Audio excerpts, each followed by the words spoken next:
As we've seen, populist and right-wing candidates haven't always found an audience with voters. But with the rise of the immigration crisis in 2015, voters are increasingly pledging their allegiance to the right. Earlier, I spoke with Cas Mudde. He's a professor of international affairs at the University of Georgia. He is also a scholar on extremism and democracy.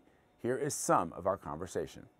So you are from the Netherlands, but you've held jobs in the UK, in Hungary, in Belgium. You've been all over Europe. I guess the biggest question that I have right now, based on your experience and your education, what is the biggest reason for far-right political groups gaining mainstream support in Europe?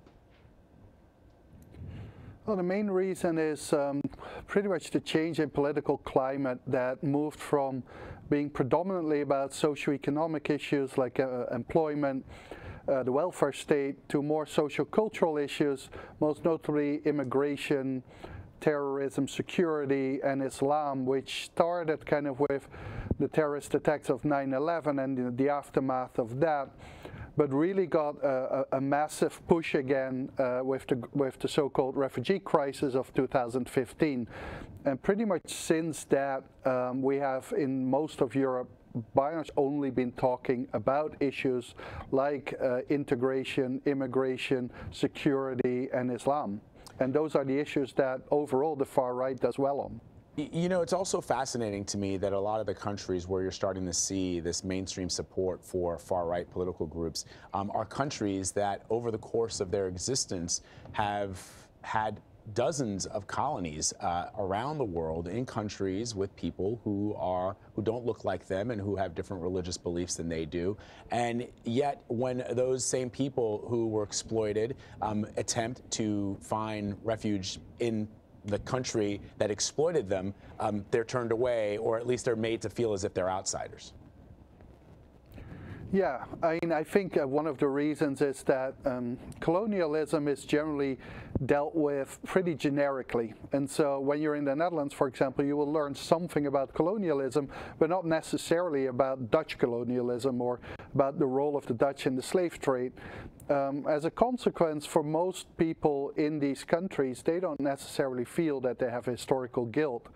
And overall, after like decades of pretty much writing about asylum seekers as kind of cheats and real economic immigrants who just come up with a story, the whole idea of an asylum seeker has also become something as like, well, we're in favor of them, but most of them are not really asylum seekers. So what's really also interesting to me, and I've covered this story from the perspective of France, because France, as you know, has a large immigrant group of people who were born in France and are French citizens, but have families that originate in West Africa and in North Africa. And I've always been intrigued by the language that far-right populists use. It's not the same language as the fascists used in the 1920s and the 1930s when we saw that same rise of far-right populism, if you want to use that word for it, what ultimately became, you know, the Nazi threat and Benito Mussolini's dictator state. But they're using different language. It's almost like they're a cleaned-up version of those individuals. Explain or contrast the two.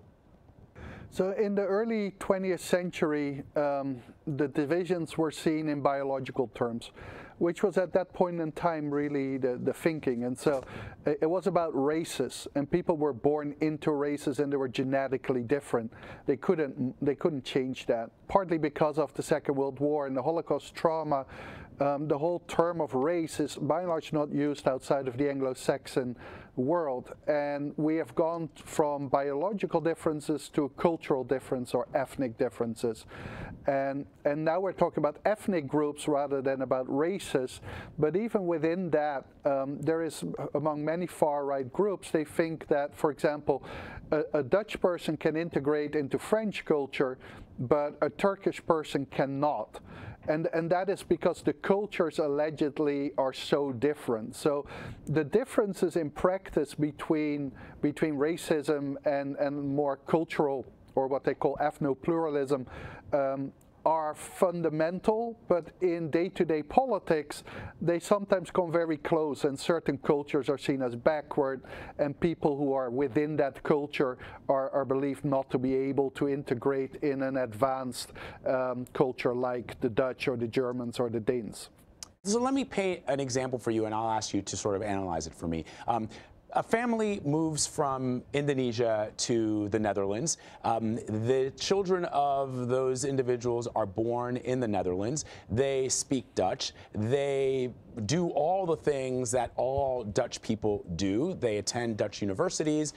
They come out looking for a job. For all intents and purposes, other than perhaps the color of their skin, they are Dutch. They're Dutch citizens. They speak the language. They're fully integrated into Dutch society. Is it a difficult life for them, or is it easier? Because a lot of the language, for example, that you hear in France is, well, you know, people that come here, they don't want to adopt everything that is French. As long as they adopt what is French and they speak our language and they practice the way that we do, our cultures and our ideas, then we got no problem with that. Is that really true? No, although Indonesian is not the best example, but for the sake of argument, when they're Moroccan or Turkish, or their parents or grandparents were, and they have names that sound Moroccan or Turkish, then they will face discrimination on the job market and in the housing market, and this has been documented over and over again. And this applies even to the relatively few children and kids of Moroccan descent who, for example, finish university.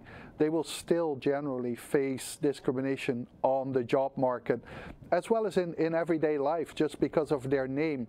And for our viewers who may not be following this story in the way that you are, so language and rhetoric is one thing, but gaining seats in various European parliaments is another. How successful have these groups been in gaining parliamentary seats?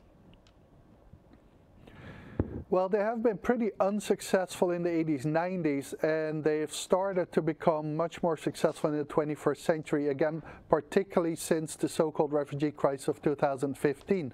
Now, on average, so populist radical right parties gain around 12 to 15% of the vote throughout Europe. However, that can, in many countries, that's still only 0%. In others, it is above 30, if not above 40%. And so in quite a lot of countries now, the populist radical right is the largest party or the largest opposition party. And that is very significant. You know, we've seen in the Trump administration a inward-looking approach to governing. In other words, there's a very ethno-nationalistic view from the president when he talks about other countries. And I wonder if you've seen other leaders of populist groups using President Trump's language as a model. Yes, they do, although it is important, which is difficult for American observers, that the leaders in Europe are not very similar to Trump, in the sense that Trump is almost an accidental politician.